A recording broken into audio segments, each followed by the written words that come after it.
like that response. In case you all didn't hear, Debbie over there said blessed and highly favored. Is that what you said? Yeah, I like that response. Usually people just say good. Or they don't answer at all and they just say, how are you back? Which I used to do that in my life, and then I realized that answer makes no sense, so I stopped doing it. All right, and so this morning, we are not in John chapter 8. We are in John chapter 9. So if you want to open your Bibles to John chapter 9, I'm going to grab this real quick. And before you panic, I'm only using it shortly. But I am going to need it for just a moment.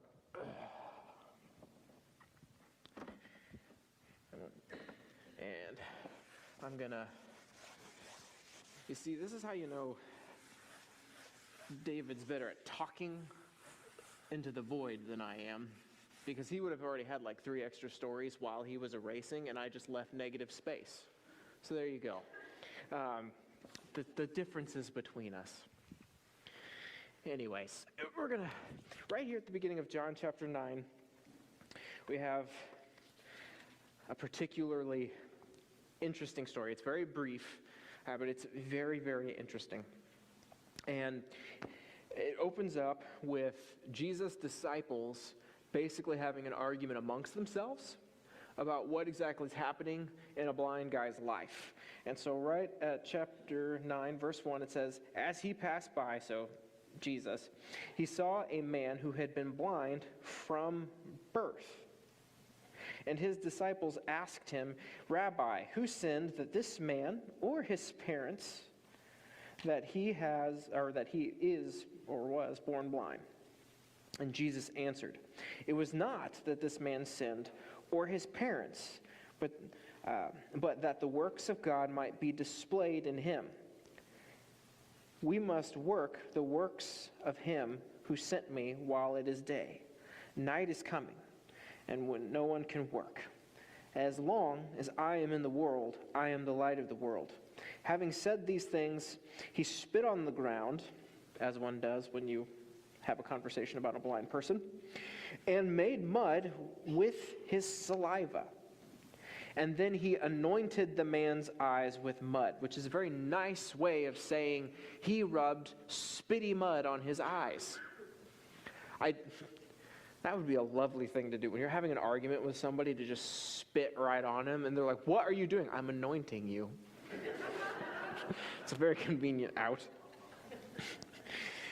But then he anointed the man's eyes with mud and said to him, go wash in the pool of Siloam, which means sent. So he went and washed, and he came back seeing. And we're going to pause there for just a moment. And the disciples ask a very strange question right off the bat, or at least it's strange to our ears, where they say, hey, Jesus, this guy, and he's probably been there a long time, because it was common for beggars. I mean, it's still even common in our current society. Beggars stay where there are people. They might be beggars, but they're not dumb. They understand the law of averages. If I go where there are a lot of people, I can probably get some more things. And that's not necessarily a knock on big places. That's just how things work. When you have more people crammed into a tiny space, more people need things. And so he's in a common place probably amongst other beggars, but he probably stands out because everybody in the community has known that guy as being the guy who was born blind. He didn't just happen to go blind. He didn't get hit in the head. He didn't go lame from being drafted into the Roman army or something like that. There was no tragic accident that gave him a limp or something. He was just born this way. And so the disciples ask, did he sin to bring that on himself, or did his parents? Which is an interesting thing to ask, because for us, we're like, okay, what? That makes no sense. But for them, it makes total sense. And why is because for them, they didn't know it at this point, obviously, or else they wouldn't have asked Jesus this way. But at that time, it would have been a common misconception by Jews to think this. And it's because of a passage in Exodus. And I realize now, that I have stuck the blackboard. There's no good place for me to put this, because if I stick it there, it blocks them off. If I stick it here, it blocks you off. And the blackboard's never been over there. We're not going to test those waters. But here, it's right in the way. So I'm sorry to the people over here. You have the continual short straw with the blackboard. But it's because of this passage in Exodus where they have this misunderstanding. And it's in chapter 34. Where it says this real quick. You don't have to go there, because we're only going to be here for just a moment. But it's in chapter 34, I believe, verse 7, keeping steadfast love for 1,000 generations. And this is talking about God and the things he's willing to do.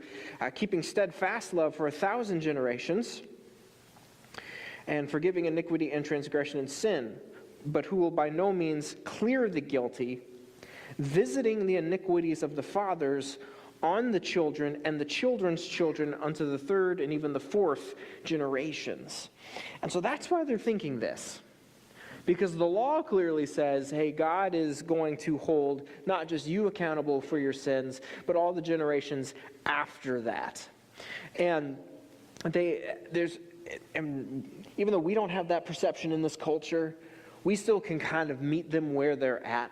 Because we all have this sort of deep down feeling in us. Some people call it a cosmic karma. We here in the Midwest will just say, what goes around comes around. Right? And if you don't know what I'm talking about, there goes my notes. It's fine. This is what I needed the blackboard for. And then as soon as I'm done, I'm going to put it right back, because I've discovered that it's a bane to most people's existence for seeing the screen, at least. It's a wonderful blackboard. But there's this natural phenomena that happens in nature. Right? And I've noticed some of my engineering folks are here, so you all are going to love this. It occurs as a matrix. And if that seems like a big fancy word for you, it's fine. It just means I'm going to make a chart. And it's a fun chart, not a boring one for the people like me. Because I'm not a numbers person, and we all know this exists. All right? So we're going to have our axes here. And this matrix is what we shall call the fool around and find out matrix. We all know that this exists. So over here is your fooling around matrix. And right down here is your finding out axes. And this works like a scatter chart. And a scatter chart means that the level to which you fool around directly corresponds to the level to which you are going to find out. And we all know how this works. So if you're a small child and your parent tells you don't get into the cookies, and you get into the cookies anyways, you have fooled around about this much, so you're going to find out about this much. Right about here. Right? And this is optimally where you want to be. Is you don't got to fool around, so you don't have to find out. All right? But that's not how life works. Sometimes, you've accidentally tuned out too many times and don't take out the trash. I'm guilty of that. So I find out about this much. And I don't want to find out at all, but I have found out whenever my wife's eyes roll. Bad things happen. Okay? Or if you are at work and you keep forgetting to do the thing, or you keep doing the thing wrong, you are going to fool around about here, and you're going to find out somewhere out there. And it just keeps going up, and we get this. This is natural. This is ingrained in us. This is part of that lovely sort of cosmic karma thing. Now, there's a much better way of describing this, and we all kind of know this because we see it even in other points of the Old Testament. If you want to put up the verses from Job on the screen for me, because in Job, this guy has all these horrible things happen to him, and he keeps saying, I didn't do anything wrong. I didn't do a single thing wrong. Why is God allowing this to happen to me? And his friends keep insisting, these things don't just happen. Bad things can't just happen. God's in charge of everything. If bad things are happening to you, it's because you must have messed up. And they were saying, remember who that was incorrect ever perished. So who is morally upright that died? Or where were the upright where they were cut off. As I have seen, those who plow iniquity and sow trouble reap the same. By the breath of God they perish, and by the blast of his anger they are consumed. We all kind of have that gut feeling in us that what goes around is going to come around, and if something's bad, that must mean you have brought that on yourself in some sort of fashion. And I think inside of all of us, there's sort of like a warping or twisting of something that's going on. Maybe even not a warping or a twisting, maybe it's just a hope. Maybe it's just a lingering bit of hope, because all of us have something in us that philosophers try to call some people call it the natural law. I don't think it's necessarily natural to everything, so I prefer to call it the moral law. And this is actually a really fun thing to do whenever you talk with people, because it's, out of everything I've ever talked with people who tell me they don't believe in God, this is the most compelling thing that nobody can answer this question for me. And it seems pretty intuitive, but it hangs a lot of people up. And C.S. Lewis has a great quote about this concept. But in general, it's this idea that all people have this just instinctual sense of morality in them. There's a difference between goodness, because C.S. Lewis also has a different quote where he says we like to very quickly forget about that morality whenever it's convenient to our ends. We like to forget about it. So I'm not going to say we all have an intrinsic goodness to us, but we all have a sort of sense of morality somewhere inside of us, that there are certain things you ought or ought not do in certain settings. And he described it like this: the law of gravity tells you what stones do if you drop them, but the law of human nature tells you what human beings ought to do and do not. In other words, when you are dealing with humans, something else comes in above and beyond the actual facts. And we all kind of understand that. I can tell you on paper that you shouldn't hit somebody in the face, and you could make some sort of utilitarian argument that it's better for all of us if we just don't go around hitting each other in the face. But it usually doesn't end there. We will say something like, it is wrong to do something violent to another person. And the question is, why?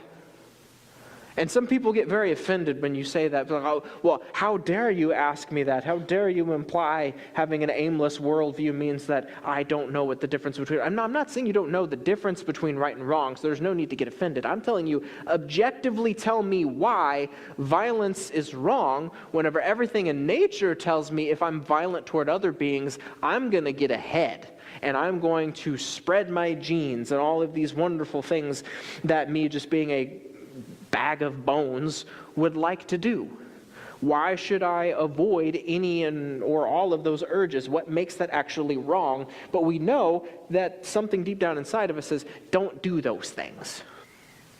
And even in the worst of the worst circumstances, like whenever you had somebody like Genghis Khan who did everything horrible under the sun, he even told his people, you can break whatever rules you want, but you don't break my rules. And you can steal from whoever you want, but you don't steal from each other. And you can kill whoever you want, but you don't kill each other. Even inside of his little group, he understood we have to have some sort of sense of morality in this tiny unit, because if we don't, everything falls apart. So we all sort of have this understanding that we should do the right thing, and sometimes we kind of twist what we think the right thing should be based upon what we want. I would say don't hurt people, period, or take their stuff, period. And Genghis Khan was willing to shift the rules just a bit to say, don't take from each other, but you can take anybody else's stuff. So we can all do that too. But this idea of cosmic karma, if it's not a twisting or a warping outright, maybe it's just a lingering hope. Because where you would have morals intrinsically in you, why you would be able to say something is objectively bad, why we can all generally say, if you get reasonable people together, X, Y, and Z are wrong, even if they have totally different worldviews. Not just bad, but actually objectively wrong for people to do to one another. Then maybe this idea of what goes around comes around is the hope that there's also somehow, some way, some sort of actual cosmic justice. We don't like the idea or the feeling that somebody can do a bad thing and then somehow still get ahead. That irks us. And some of you all, like me, might be very relaxed and just be like, oh, okay, let the world go by and do its thing. But if you don't think you have this bone in your body to desire justice, like some of you might just be very relaxed, non-confrontational, I promise you, you have the justice bone in your body. If you don't think you have it, then let's sit down and watch a movie together, okay? Because I promise you, it'll sneak out of you. If I were to watch another human being get cleaved in half, I would probably have PTSD and puke and want to cry, and a whole litany of things would happen. But when I watched the chiseled jawline of Mel Gibson do it covered in blue paint, and he swings a sword down on somebody who is practicing prima nocta, you go, yes, justice. Or like whenever you don't want to see somebody get harmed or shot, but whenever you watch Bradley Cooper in American Sniper finally get the guy called the Butcher from an impossible distance, you're just like, yes, go America, get the Butcher.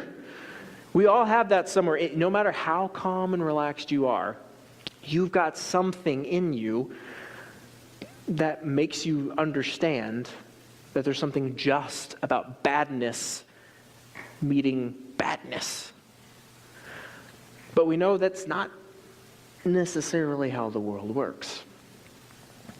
And part of the reason why I say that this is a clear misinterpretation of Exodus, and they just didn't understand it at that point, was because there are other passages in the Bible that if the disciples and the Jews had really been weighing everything together in their totality, they would have understood. That's not quite how things work. Because in the book of Ecclesiastes, there's already a passage that would seem to contradict this idea. It's in chapter 8, and it's at verse 14. And Solomon, this is the wisest guy who's ever lived, aside from Jesus, so I'm going to assume he knows what he's talking about. Where he says, there is vanity that takes place on the earth. And the proper word for vanity probably should be something like smoke, something fluttery, something useless. So there's meaninglessness that takes place on the earth, that there are righteous people to whom it happens according to the deeds of the wicked, and there are wicked people to whom it happens according to the deeds of the righteousness. And I said that this is also meaningless. And so the ESV can be kind of wordy. And so Solomon, the wisest guy who's ever lived, is saying, I find it completely and utterly perplexing, and it totally throws off my entire sense of justice and meaning whenever I watch good things happen to bad people and bad things happen to good people. And this was all several centuries before Jesus ever came around. This is a pretty natural phenomena. I mean, the Jews try very hard to follow the law, and every bad thing you could possibly imagine happened to them. So you would think it would be right at the forefront of their mind to not think this way, but they're stuck in this paradigm of if you do something bad, or if something bad is happening to you, clearly it's because God thinks you earned it and you had it coming. And yet Jesus looks at this situation and just says, actually, he was born blind for a purpose. Which is an incredibly intriguing thing to say.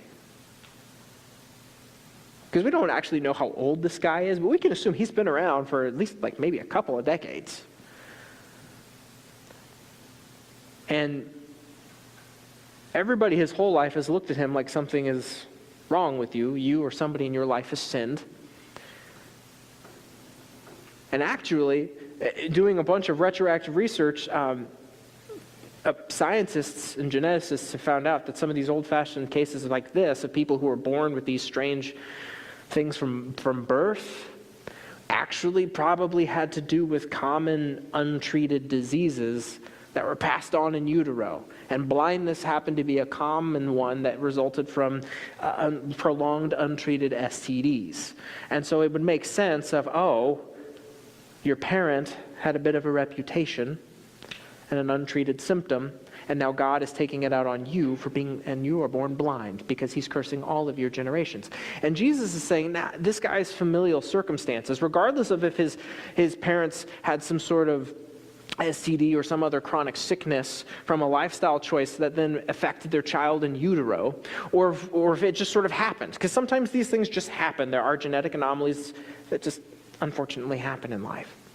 Regardless of whatever caused this guy's blindness, Jesus is saying God has made him blind for a purpose, and it's not because of his sin. He didn't do anything. I mean, none of us are perfect, so he's done something. But he didn't do anything in the sense to earn this. Actually, this guy was born blind because God was wanting to show his glory through him. And he does this very strange thing to us. But it was common back in the Second Temple era and around this time of the world to think that there was something medicinally healing about fluids out of somebody's body because that they bring you life. I mean, we kind of understand that you have fluid in you, and it's good that it's in there, and if it comes out, you die. And so there's also this idea of just the soil and holy areas having power too. And so as to why Jesus made this specific decision, we don't really know. It's anybody's guess, but they do seem to take hold of common therapeutic and medicinal thoughts during his time. And it's also it's worth pointing out that Jesus never really heals any two people the same way. And because some of y'all might be wondering, why on earth does Jesus spit on some guy's eyes? He never heals any two people the same way. And the best, like I said, this is pure speculation, but I actually like this. This is worth kind of chewing over and thinking about. There was a guy who proposed, and he's a much smarter guy than me. He's saying, what if maybe Jesus never heals any two people the same way? Because if you look at the problem of Judaism, it was all highly ritualistic. If I do this specific process, then God must do this specific good thing to me. And if Jesus never does any miraculous thing the same way twice, they have no reason to think that any particular ritual or action is what makes him godly, but rather, he just kind of has to be holy in and of himself. And to me, that's a pretty good line of reasoning. And I also think it would be kind of funny to watch a whole bunch of people wonder to themselves for the rest of the day if they can heal things by spitting on each other. Some dude who was standing on the sidewalk probably tried it later that day. I don't know. But so we don't know fully why Jesus did it this way, but he heals the guy. And this is another one of those points of tension for us, just like the sense of internal morality that we have and a hope for eternal justice. Yes, here Jesus says, God has done this thing in this person's life for this specific moment in time so that I can reveal my glory to people. And so now we have to deal with this whole new level of tension with that. And I'm going to tell you up front before I even talk about this, I don't know. And nobody knows, and I wish we did, because I wish I could give you some profound thing that would give you ultimate comfort in any circumstance, but I don't know. And that's, is God literally doing every little possible thing to you in your life? Did he give you the sniffles and the sneezes 2 weeks ago? Did he literally put a $5 bill on the sidewalk for you to pick up? I don't know. Or does life just sort of happen sometimes and bad things just happen sometimes?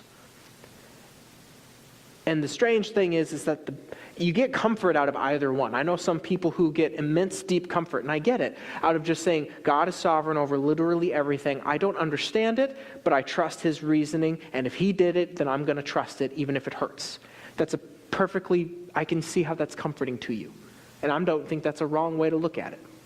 And then there's the other end of the boat that's saying, we live in a fallen and imperfect world, and regardless of whatever happens to me, I know that at the end of the day, if I can just live by the Spirit and live well, then that I can share in these sufferings with Jesus, all things will be made right, and all things will be good.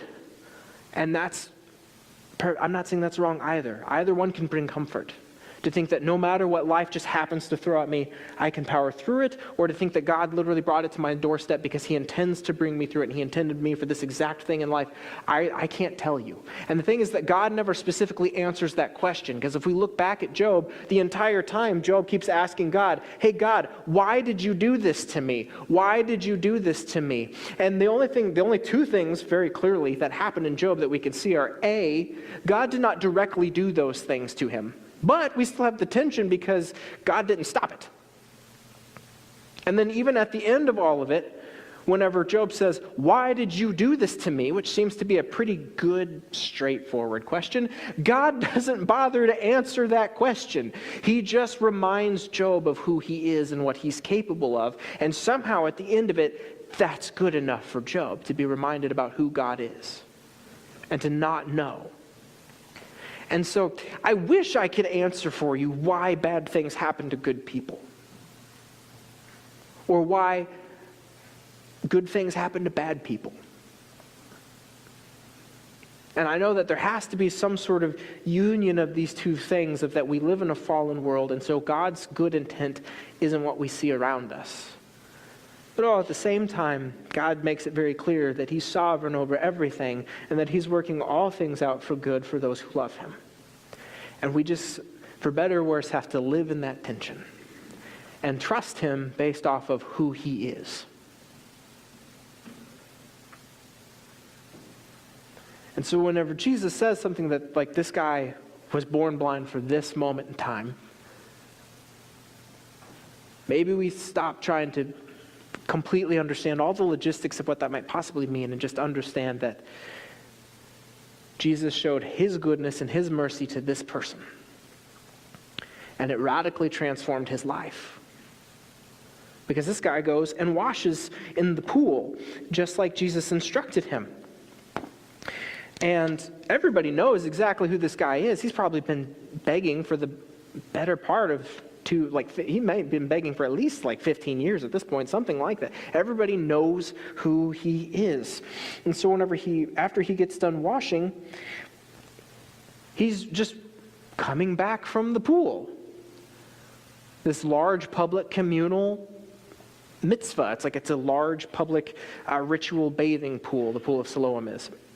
And it's in a different part of the district. It's not immediately next to the temple like the other ritual bathings were, but you needed to have some place in your part of town where you could bathe. So they turned this big pool that at one point was a strategic water reserve for times of war in Jerusalem, has now been turned into a public ritual cleansing place. And so he's there, he washes his eyes off, and suddenly and he's walking around town, and people keep stopping and asking him, "You're the guy who was born blind, right?" And he just says, "Yeah. You're not blind anymore." He says, "I know. Some guy named Jesus did it." Well, where is the guy? And we stop at verse 12 where he just says, I don't know. He just left. He put some stuff on my eyes. He probably didn't know what he stuck on his eyes. He was blind at the time. I felt some schmutz on my face. He told me to go wash in the pool, and now suddenly I can see, which... Here's the thing. I've never brought somebody back from blindness, but it doesn't say that Jesus did or didn't take him to the pool or have somebody take him to the pool, but I figured you probably need to be, if you somehow bring somebody's sight back, you are not Jesus.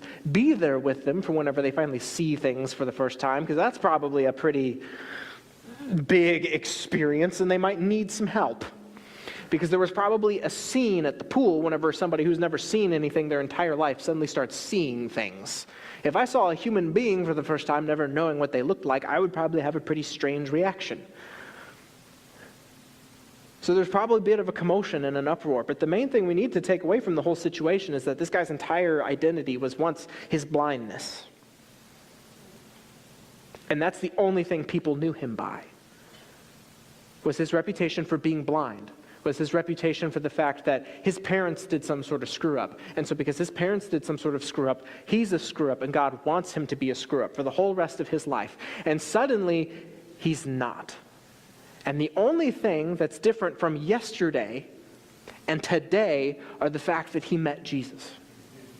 Is the fact that he met Jesus. That was not a plural sentence. And that should speak something deeply to us. That suddenly, from just interacting with Jesus, this guy's identity completely shifts from the cosmic screw-up who will always be blind, and God wants you to be blind, to suddenly being a guy that brought God glory from just being in the right place and Jesus having compassion on him. He didn't do anything to earn that. He just happened to be in his normal spot and Jesus walked by. He didn't do anything. He didn't do any ritual cleansings. He didn't do any prayers. He didn't do any incense. He didn't sacrifice an animal. He had no money. He was probably dirty as all get out. So maybe he needed the bath for more than one reason.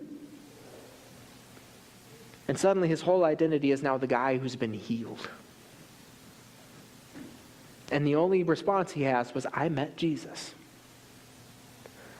And that's something that can actually happen for all of us. Because we all have one particular identity, one thing that makes us us, or at least a group of things that make you you, and everybody knows that. But if suddenly in your life everything changes, and you have a complete 360, and the only thing you have left to tell people is, I don't know, but I met Jesus. And that seems to be an awful lot like a sign from God. And there are millions of those stories throughout human history of people from different points on the scatter chart, all over the scatter chart. People who are all the way in the upper right, or people who maybe only ever reached in the cookie jar, so they're as low as they can possibly get. People from all over the fool around, find out matrix, from different degrees of badness, will have miraculous changes in who they are. And the only response they'll have for you is that I met Jesus.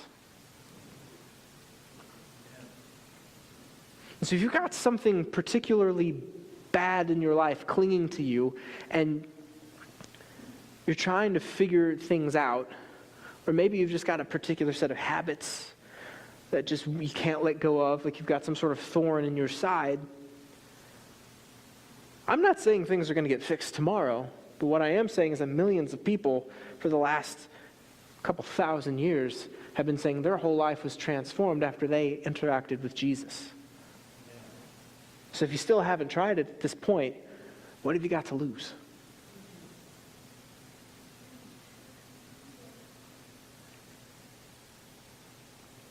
And if you're a good person, which I'm certain you all are, that you are all in this room good, kind, decent people, and whether you do or don't know him, if something bad is happening to you, and here's the thing, the matrix works for a reason. There are some things in life that happen because you done did it to yourself.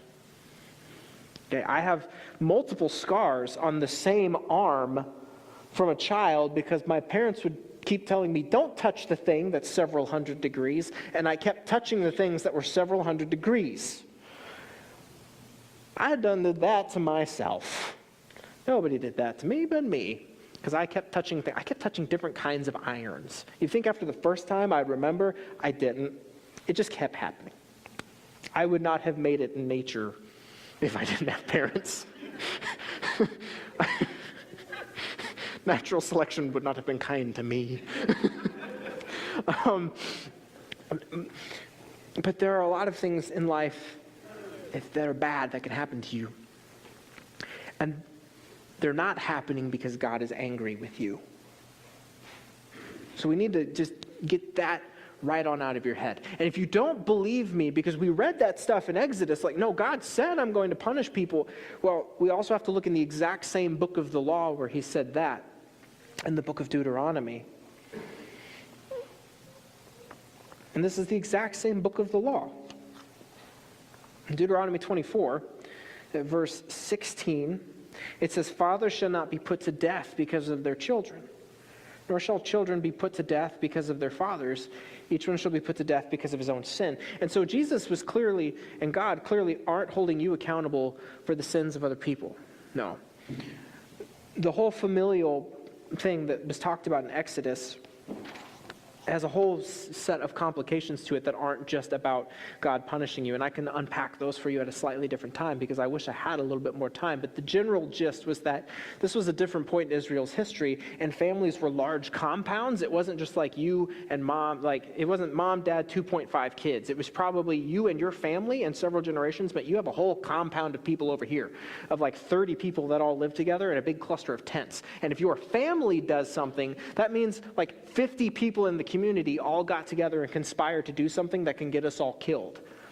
That probably warrants some sort of corporate punishment, just on a logistical standpoint. That's probably what that has a lot more to do with, because they were living in a nomadic community built up of a bunch of family compounds. Because you're not going to be punished for something that somebody else did. If you happen to have this particular hereditary tick to you, passed down from your prior generations, God, we don't see people with fetal alcohol syndrome because God is mad at some guy and so he decided to punish a baby. That's not what's going on. That's a fallen world.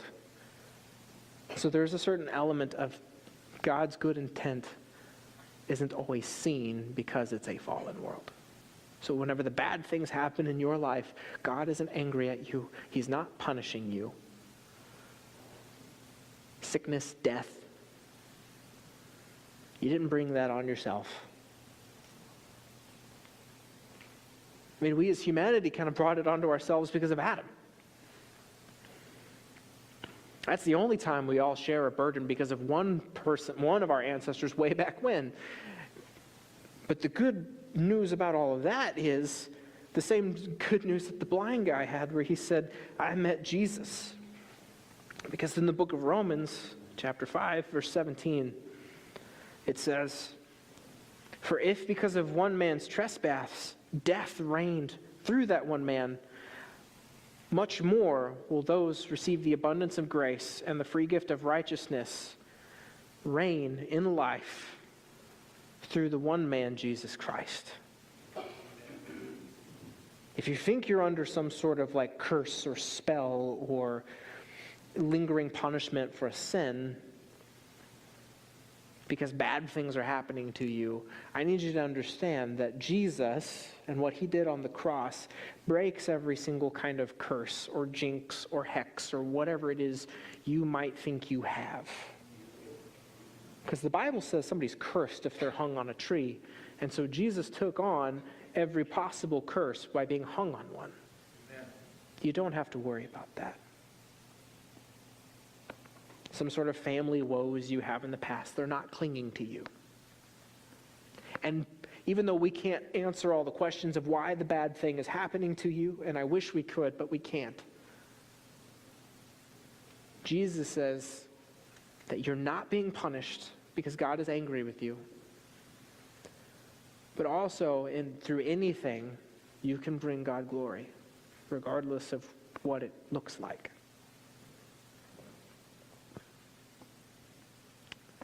And that's a hard thing to swallow because it doesn't tell us exactly what we want to hear, but it's the truth.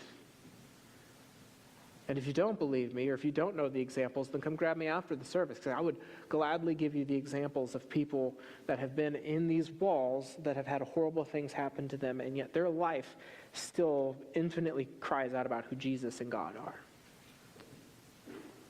And so if you as an individual, if you take nothing away from this morning, just understand God's not angry at you. The bad things in your life aren't happening because God is punishing you.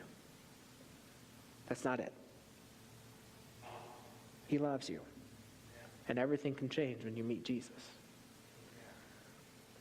And for all of us, and it's especially, I don't know, maybe it's just especially pertinent because there are a lot of people in our congregation right now who are dealing with a lot of really hard and heavy things. And all at the same time, while all of that's going on, we have willingly stepped in as a congregation into helping out the unhoused people in our city, the people who probably have the biggest, most awful reputation of, well, you're only there because you're just no good and you deserve to be there and you could pull yourself up if you wanted to. And maybe that's true, maybe it's not.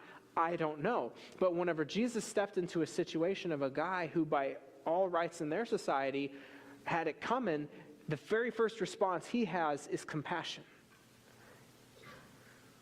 Yes, Jesus knows everything, and so he can dissect everything, but it's the moment that the disciples saw a need, their first response was, how do we theologically dissect this? And so they want to stand over here and postulate, what should we do? How should we behave? And Jesus' first response is to heal the guy, not to ask him questions, because I can promise you he was not ritually clean or morally upright, most likely. Because if you had been forced to blindly scrounge around streets your whole life, you probably wouldn't make the most moral decisions either. And Jesus didn't care. He healed him. And so for all of us together, yes, there are those times where maybe we have to look into a situation and say, we can't make this better. Maybe we're not the people to minister to you. And those are hard situations and conversations to be in.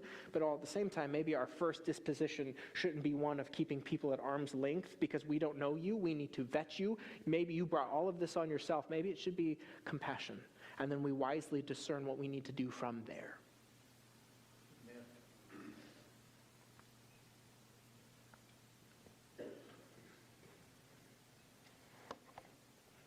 Because everything changes when you meet Jesus. And that's the whole point of the passage. And everything should change when people meet us because we have Christ in us to be a beacon and to let people know God's not angry at you. And yes, sometimes life can happen. And maybe you brought this on yourself. Maybe you didn't. I don't care.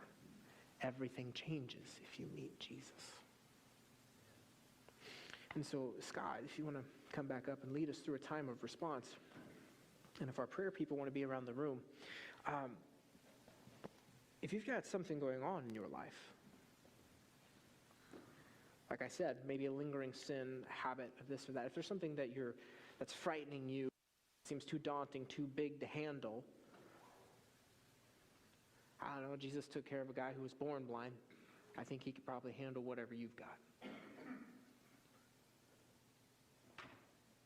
If you know him, and you follow, and you're regularly here, and your life does speak about Christ, and bad things are happening, and it makes no sense, and things are just rough, and you just need people, that's fine. Come grab anybody. We'll pray with you. Just remember, you didn't do anything wrong. God's not angry at you. He loves you. And even though we can't explain why the bad things are happening, he will work all things out for good. And that there's nothing but life through the one man of Jesus. And that life is available to you. So just do whatever business you need to do with God this morning. And just respond honestly.